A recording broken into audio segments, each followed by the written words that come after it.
नमस्ते।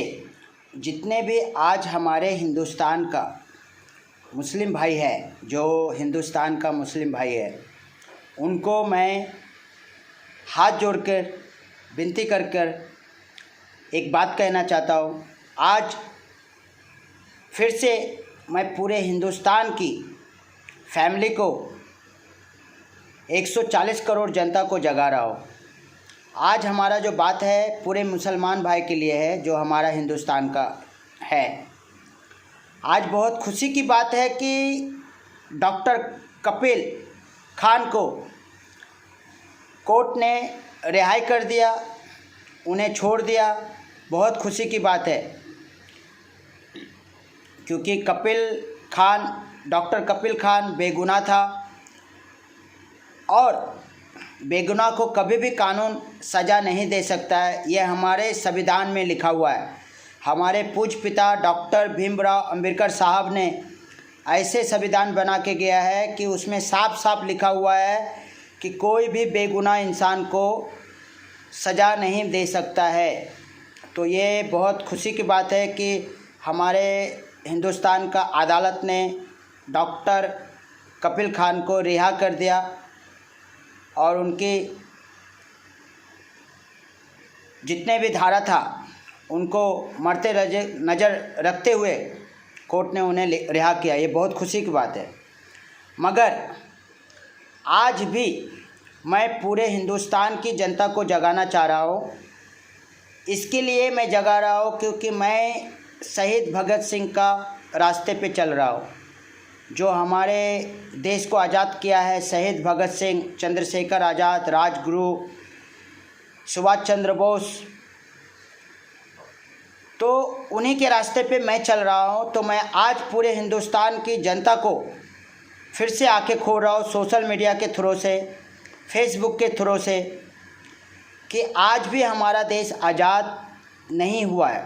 पहले अंग्रेज़ों से आज़ाद हो गया है, मगर आज भी हमारा देश गुलाम है, क्योंकि बहुत सारे बेगुनाह को आज भी कोई भी धारा लगा के उसे अंदर कर देता है, कोई भी कानूनन कार्रवाई करके उसे अंदर कर देता है और कोई भी उसको धारा लगा के उसे टॉर्चर करता है। और ये सदियों से चल रहा है हमारे हिंदुस्तान में। जैसे डॉक्टर कपिल खान को अंदर किया, एक हमारे बहुत अच्छे हिंदुस्तान का सोशल वर्कर है, वो भी कटारिया, जो पूरे हिंदुस्तान को अच्छा हेल्प करता है, उसको भी अंदर कर दिया था कुछ धारा लगा के। तो बहुत सारे हमारे हिंदुस्तान में ऐसे रिश्वतखोर ऑफिसर है पुलिस डिपार्टमेंट में। अच्छे पुलिस डिपार्टमेंट भी है, अच्छे पुलिस भी है, अच्छे एसपी भी है, अच्छे आईपीएस ऑफिसर भी है हमारे हिंदुस्तान में। मगर कुछ ऐसे गंदे रिश्वतखोर पुलिस डिपार्टमेंट में हवलदार, 3 star, 1 star, 2 star, sub inspector ऐसे हैं जो अपने वर्दी का गलत नाजायज़ फ़ायदा उठाकर आम जनता को, बेगुनाह को सज़ा दे देता है। कोई भी धारा लगा देता है, 153 का धारा लगा देता है, पेटी केस का धारा लगा देता है। और ये सदियों से हो रहा है हमारे हिंदुस्तान में। और ये भी एक तरफ से बहुत पुराना क्राइम है, जो अदालत को भी पता नहीं है, जो हमारे हाई कोर्ट और सुप्रीम कोर्ट को भी पता नहीं है कि हमारे संविधान में साफ लिखा हुआ है। हमारे डॉक्टर भीमराव अंबेडकर जी ने जो कानून बनाया था, संविधान बनाया था 1950 में, जो लागू किया था, उस संविधान में साफ लिखा हुआ है कि किसी भी बेगुनाह को सज़ा नहीं दिया जा सकता है। मगर बहुत सारे आज भी ऐसे बेगुनाह लोगों को सज़ा मिलता है। कोई भी धारा लगा देता है, कोई भी एफआईआर दर्ज कर देता है, किसी भी गुनाह में उसको अंदर लेके चला जाता है और 6-6 महीना, 1-1 साल उसकी जेल में टॉर्चर किया जाता है, उसे खाना नहीं दिया जाता है और उसके ऊपर में तरह तरह का टॉर्चर करके उसको धारा लगाया जाता है। आज भी बहुत बेगुनाह को ऐसा होता है। तो मैं पूरे हिंदुस्तान की जनता को जगाना चाहता हूँ, हिंदू भाई को, मुसलमान भाई को, सिख भाई को, ईसाई भाई को, कि ये चीज़ को भी क्राइम बोला जाता है। इसके लिए भी आप लोग आवाज़ उठाइए, इसके लिए भी आप लोग आंदोलन कीजिए, इसके लिए भी आप लोग अपने अपने घरों से निकलिए और किसी भी बेगुनाह को सज़ा ना मिलने दीजिए। क्योंकि जो बहुत सारे गुनाह करते वो तो रोड पे घूमते, उसके लिए कोई सज़ा नहीं है, मगर बहुत सारे बेगुनाह आज भी टॉर्चर होता है, बहुत सारे बेगुनाह को सज़ा मिलता है।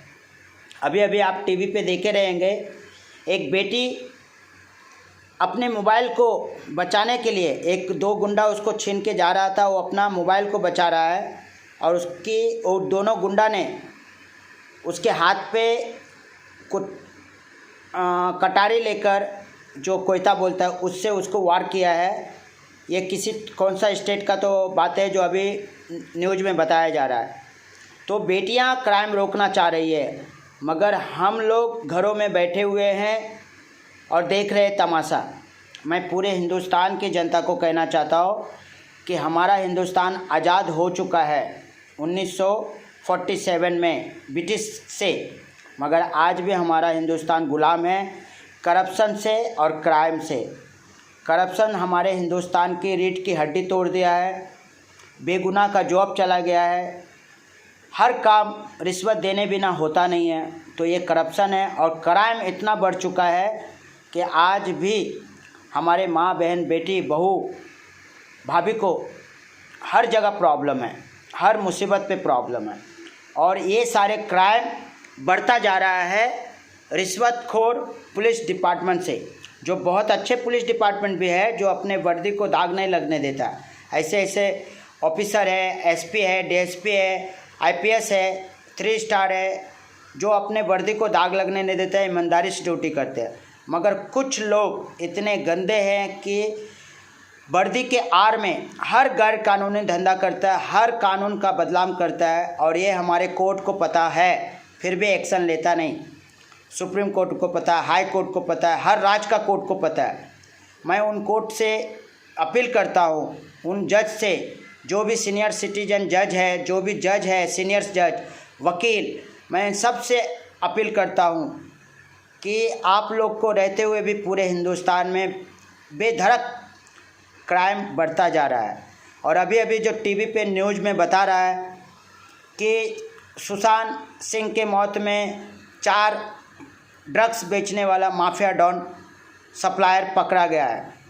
मैं कानून के ठेकेदारों से बताना चाहता हूँ और हाई कोर्ट और सुप्रीम कोर्ट को बताना चाहता हूँ कि पूरे हिंदुस्तान के हर गली में आप सर्च करो तो आपको पता चलेगा कि पूरे हिंदुस्तान के हर कोने, हर मार्केट, हर स्टेट में ड्रग्स, चर्स, अफीम, गांजा बिक्री हो रहा है। और इसका शिकार होता है हमेशा युवा लोग। युवा जो हमारे हिंदुस्तान का सबसे बड़ा कल्चर है, भविष्य है, युवा जनता, जो माँ है, बेटी है, बहन है, उसकी फैमिली है, युवा फैमिली जिसको कहता है जवान कॉलेज के स्टूडेंट और जवान कॉलेज की लड़कियां, ये लोगों का लाइफ ख़राब हो रहा है। ये चर्स, अफीम, गांजा, चरस और ये ब्राउन शुगर और ये ड्रग्स, जिसको आप लोग ने आज मीडिया के थ्रू से आम जनता के पास पहुंचा रहे, बहुत शराब पराख है, फेक न्यूज बता रहा है।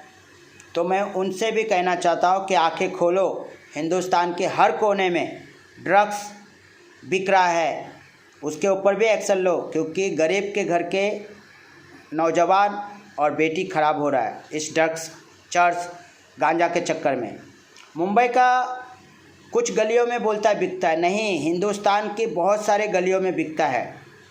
हिंदुस्तान के हर कोने में, लखनऊ में बिकता है, मुंबई के जगह पे बिकता है, कोलकाता में बिकता है, दिल्ली में बिकता है। और ये सभी को पता है, हिंदुस्तान के हर कानून के रखवाला को पता है, कोर्ट को पता है, जज को पता है, वकील को पता है, मगर इसके लिए कोई एक्शन नहीं लेता है। और टीवी के ज़रिए से, टीवी न्यूज़ के ज़रिए से हिंदुस्तान की 140 करोड़ जनता को टोपी पहनाता है, कहता है कि यहाँ पे क्राइम हो रहा है, यहाँ पे ड्रग्स बिक रहा है, चर्स बिक रहा है, अफीम बिक रहा है।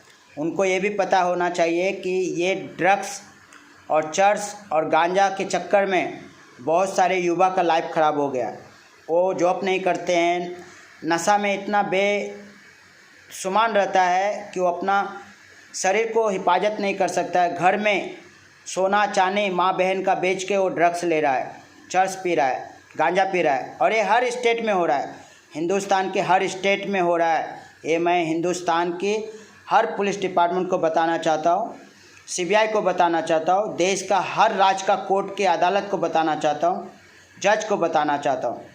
अगर आपको हेल्प चाहिए तो मेरे से भी हेल्प ले सकते हो। 24 आवर्स मैं ऑन ड्यूटी हिंदुस्तान का एक सिपाही हूँ।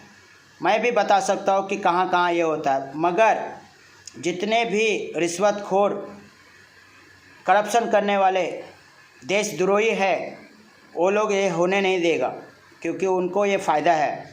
आज क्राइम को बढ़ावा दे रहा है तो रिश्वतखोर करप्शन ऑफिसर जो रिश्वत लेता है वही क्राइम करवाता है। एक मोबाइल चोरी करने वाला को अगर आप पकड़ के किसी पुलिस डिपार्टमेंट में दे दो तो उसे 2 घंटे में छोड़ देता है। ये हमारे हिंदुस्तान की कानून में नहीं लिखा हुआ है, मगर फिर भी ये लोग कानून को मजाक बना दिया, संविधान को मजाक बना दिया। तो मेरा बोलने का मकसद यही है, हिंदुस्तान की जितने भी 135 करोड़ जनता है, हिंदू मुसलमान सिख ईसाई जो भी है, हर स्टेट का माँ बहन बेटी बहू युवा, सभी से मैं कहना चाहता हूँ कि हमारे हिंदुस्तान को फिर से आज़ाद करना पड़ेगा, क्राइम को ख़त्म करना पड़ेगा, करप्शन को ख़त्म करना पड़ेगा, क्योंकि इसमें बहुत सारे बेगुनाह लोग मर जा रहे हैं, बहुत सारे बेगुनाह को सज़ा मिल रहा है। और हमारे हिंदुस्तान में बहुत अच्छे आदमी भी है, जैसे हमारे हिंदुस्तान में नेता भी अच्छे हैं, पुलिस वाले भी अच्छे हैं। जैसे शिवसेना में है एक नेता एकनाथ शिंदे जी, वो हर राज्य के लिए अच्छा काम करता है। एकनाथ शिंदे जी का इतना अच्छा काम है, शिवसेना का मुख्यमंत्री है, उन्होंने लॉकडाउन में सभी को हेल्प किया, और कोरोना वायरस के समय में अभी भी वो बहुत बड़ा हेल्प कर रहा है, बड़ा बड़ा हॉस्पिटल बना रहा है। तो ये भी बहुत बड़ा अच्छे काम करने वाले नेता है। संजय निरुपम जी भी है जो अच्छे काम करते हैं, जो कांग्रेस पार्टी का अध्यक्ष है संजय निरुपम जी, वो भी देश के लिए बहुत अच्छा काम करता है, हमेशा आवाज़ उठाते रहता है, हर मुसीबत में आवाज़ उठाता है वो, तो उनकी भी काम अच्छा है। और वो भी कटारिया जो हिंदुस्तान का सबसे अच्छा सोशल वर्कर है, वो भी एक बार पुलिस के चक्कर में फंस गया था, उनको भी रिश्वतखोर पुलिस वाले ने उसको फंसा के अंदर डाल दिया था जेल के अंदर, और अलग अलग छोटा मोटा धारा लगा दिया था, और उनको भी 2-3 महीना जेल में रखा था। और अभी जो हुआ है कपिल खान के साथ, ये भी ऐसे हुआ था, कोई भी धारा लगा के बेगुनाह को, मगर मेरा बोलने का मतलब यही है कि अगर कानून के संविधान में बेगुनाह को सज़ा नहीं देना है, ये लिखा हुआ है, हर स्टेट के जज से, हर स्टेट का कोर्ट से मैं अपील करता हूँ कि हमारे संविधान में, हमारे कानून में, हिंदुस्तान के कानून में जो हमारे बाबा साहेब अम्बेडकर ने बना के गया है, उसमें लिखा हुआ साफ साफ कि बेगुनाह को सज़ा नहीं दिया जा सकता है। तो फिर उनको 6-6 महीना अंदर क्यों रखा जाता है, टॉर्चर क्यों किया जाता है? और अगर उनको बेगुनाह होने के बाद में भी सज़ा मिलता है तो उसको भरपाई कौन देगा? उसकी भरपाई या उसका जिम्मेदारी कौन लेगा, या उसके लिए पनिशमेंट किसको दिया जाएगा? ये चीज़ बहुत ज़रूरी है सोचना, क्योंकि अगर ऐसा हुआ है तो 6 महीना तो बेगुनाह जेल में रहता है, उनके साथ टॉर्चर होता है। तो अगर वो बेगुनाह साबित हो जाता है कोर्ट के ज़रिए से और अदालत उसे छोड़ देता है, अच्छे जज जो अच्छे फैसला करके, तो मैं सरकार से विनती करूंगा कि जो भी उसे फंसाता है उसके ऊपर में कार्रवाई किया जाए, 5 से 10 लाख रुपया जुर्माना उससे भरवाया जाए, तब जाके हमारे हिंदुस्तान की बेगुनाह को सज़ा मिलना बंद हो जाएगा। वरना कोई भी उसको धारा लगा देगा, कोई भी किसी भी केस में ठोक देगा, कोई भी इल्ज़ाम लगा देगा, और ये सदियों से हो रहा है हमारे हिंदुस्तान में। तो मैं इसी के लिए पूरे हिंदुस्तान की जनता को जगा रहा हूँ सोशल मीडिया के थ्रू से, फेसबुक के थ्रू से, कि आज भी हमारे हिंदुस्तान में हर स्टेट में बहुत सारे बेगुनाह को जेल के अंदर डाला जाता है, और ये सब करते हैं गद्दार पुलिस जो रिश्वतखोर रहते हैं, जो अपने फ़ायदे के लिए करते हैं। बहुत सारे हमारे हिंदुस्तान में ऐसे नेता हैं जो देश के लिए अच्छे काम करते हैं। बहुत सारे सोशल वर्कर हैं जो देश के लिए अच्छे काम करते हैं। मिसाल के तौर पे है बॉबी कटारिया है, एक और भी है अभी अभी जिसका नाम है अल्लाह का बंदे का फाउंडेशन, अजीज़ खान। वो भी देश के लिए बहुत अच्छा काम किया था कोरोना वायरस के समय में। और बहुत सारे एनजीओ है जो देश के लिए अच्छे काम करते हैं। मगर बहुत सारे एनजीओ से मैं अपील करता हूँ कि कोई भी देश को आज़ाद नहीं करवा रहा है। हमारा देश आज़ाद 1947 में हो चुका है।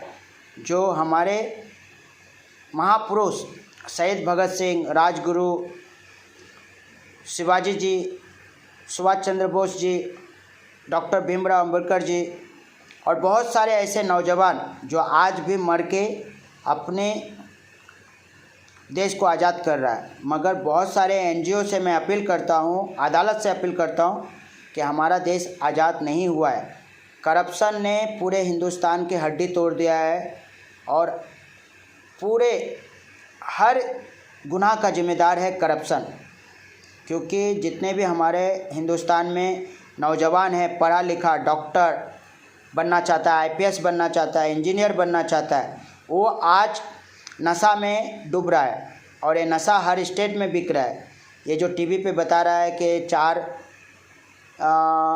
ड्रग्स का जो सप्लायर वो पकड़ा गया, नहीं, पूरे हिंदुस्तान में ड्रग्स का सप्लायर है। अगर हमारे हिंदुस्तान की पुलिस डिपार्टमेंट पूरे ईमानदारी से ढूंढे तो पूरे हिंदुस्तान के हर गली में ड्रग्स बेचने वाला है, चर्स बेचने वाला है, गांजा बेचने वाला है।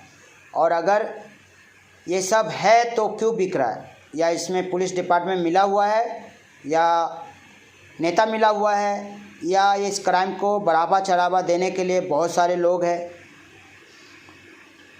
तो मेरा बोलने का मतलब यही है कि हमारा देश आज़ाद नहीं हुआ। हमारा देश को फिर से आज़ाद करना पड़ेगा। क्राइम और करप्शन को रोकना पड़ेगा, खास करके करप्शन को रोकना पड़ेगा और क्राइम को भी रोकना पड़ेगा। ये मैं पूरे हिंदुस्तान की जनता, फैमिली, फ्रेंड्स, युवा, बुजुर्ग, माँ, बहन, बेटी, भाभी से कहना चाहता हूँ कि आप लोगों को आवाज़ उठाना पड़ेगा, वरना आप लोगों के साथ सदियों से जो हो रहा है वो ऐसे ही होता रहेगा। क्योंकि हमारा जो संविधान है, हमारा भीमराव अम्बेडकर साहब ने जो हम सबको जीने का एक रास्ता दे के गया, और सबसे अच्छा संविधान हमारा हिंदुस्तान का है, जो हमें हर चीज़ दिया है, बोलने का पावर दिया है, बात करने का पावर दिया, खाने का पावर दिया, फ्रीडम दिया है। इससे अच्छा कानून किसी भी देश में नहीं है, किसी भी स्टेट में नहीं है। सबसे अच्छा कानून, सबसे अच्छा संविधान हमारा हिंदुस्तान का है। मगर जो गुनाह करता है, जो कानून को चलाता है, वो संविधान को अच्छी तरीके से नहीं चला पा रहा है, उसको बदनाम करता है, उसको हमेशा प्रॉब्लम में खड़ा करता है। तो मैं पूरे हिंदुस्तान की जनता को, फैमिली को, माँ, बहन, बेटी को कहना चाहता हूँ कि अगर आप अपने बच्चों को पढ़ाते हैं स्कूलों में, कॉलेज में, तो आप पहले उन्हें संविधान भी पढ़ाना सिखाइए, संविधान लागू करवाइए। क्योंकि अगर वो संविधान को पढ़ेगा तो अगर वो बड़ा होएगा तो उसको क्राइम और करप्शन और कोई भी गुनाह में उसे कोई लेके नहीं जाएगा। उसको बेगुनाह रहने के बाद कोई उसे सज़ा नहीं दे पाएगा। ये बहुत बड़ी बात मैं कह रहा हूँ, ये सोचने वाली बात कह रहा हूँ। आप लोग समझदार हैं, आप लोग सोचिए और अपने बच्चों के भविष्य को बचाइए। क्योंकि अगर वो संविधान को पढ़ेगा, जानेगा, अच्छी तरीके से समझेगा, तो हिंदुस्तान का कोई भी कानून उनको बेगुनाह बोलकर छोड़ देगा और उसे गुनहगार बोल के सज़ा नहीं देगा। तो संविधान को पढ़ना बहुत ज़रूरी है। और मैं पूरे पुलिस डिपार्टमेंट से कहना चाहता हूँ कि ये जो क्राइम हिंदुस्तान में हो रहा है, IPS, DSP, IPS, IAS officer से कहना चाहता हूँ, देश का सभी नेता से कहना चाहता हूँ, हर राज्य का नेता से कहना चाहता हूँ, सोनिया गांधी जी से कहना चाहता हूँ, अटल बिहारी वाजपेयी, नरेंद्र मोदी जी से कहना चाहता हूँ, उद्धव ठाकरे जी से कहना चाहता हूँ, राज ठाकरे जी से कहना चाहता हूँ, शरद पवार जी से कहना चाहता हूँ, केजरीवाल से कहना चाहता हूँ और ममता बनर्जी से कहना चाहता हूँ कि ये जो हर स्टेट में गांजा, हफीम, चर्स, ड्रग्स जो बिक रहा है, वो हमारे कॉलेज स्टूडेंट, युवा का लाइफ बर्बाद कर रहा है। क्योंकि बहुत सारे कॉलेज स्टूडेंट, युवा बहुत बड़े बड़े कॉलेज में, यूनिवर्सिटी में बहुत सारे कॉलेज है, वहाँ पे खुलेआम गांजा पीते हैं, खुलेआम ड्रग्स लेते हैं, सिगरेट में डाल के, पान में डाल के, तो बीड़ी में डाल के। तो और वो पीने के बाद बहुत सारे बेगुनाह लड़कियों को, जो कॉलेज स्टूडेंट की लड़कियां हैं, जो हर माँ बाप का बेटी है, बहन है, उनको बर्बाद करता है। उनको प्यार के झांसे में फुसला कर, बहला कर उनके साथ गैंग रेप करता है। उनको हर कॉलेज में, आप मांगता तो सर्च करो, हर हिंदुस्तान के कॉलेज में प्यार के बहाने से उनको घुमाने लेके जाता है, शॉपिंग करने लेके जाता है, अच्छे अच्छे कपड़े दिलाते हैं, अच्छे अच्छे पिक्चर दिखाते हैं, अच्छे अच्छे उनको हर मतलब गिफ्ट देते हैं, और फिर उनके साथ एंजॉय करने के लिए, पार्टी मनाने के लिए लेके जाते हैं, और उनके साथ में अच्छे अच्छे होटल में, घरों में पिकनिक मनाने के बहाने से उनके साथ, उसकी मर्ज़ी से, लड़की की मर्ज़ी से उसके साथ सेक्स किया जाता है, उनके जिस्म के साथ खेला जाता है, और उनमें उसका कोई इल्ज़ाम नहीं लगता है, उनको कोई आरोपी भी नहीं ठहराता है, क्योंकि लड़का लड़की से मर्ज़ी से हुआ तो कानून भी उसे सज़ा नहीं दे सकता है। मगर ये पूरे हिंदुस्तान में हो रहा है। मैं सभी माँ बहन, बेटी, बाप, माँ को कहना चाहता हूँ कि अपने बच्चों को ध्यान रखें। अगर आपका बेटी कॉलेज में पढ़ाई करता है और हॉस्टल में रहता है तो उसे हमेशा केयरफुल रहने बोलिए, क्योंकि बहुत सारे कॉलेज के लड़के जो पढ़ा लिखा है, जो बीकॉम पढ़ता है, एसएलसी पढ़ता है, 15वीं पढ़ता है, वो लोग ऐसे ऐसे दोस्ती यारी में फंस जाते हैं कि वो ड्रग्स, गांजा, चर्स पीकर पैसे वाले का बेटा जो रहते हैं, करोड़पति, अरबपति और कुछ मिडिल क्लास के भी पैसे वाले रहते हैं, वो हमेशा कॉलेज के लड़कियों को फंसाता है और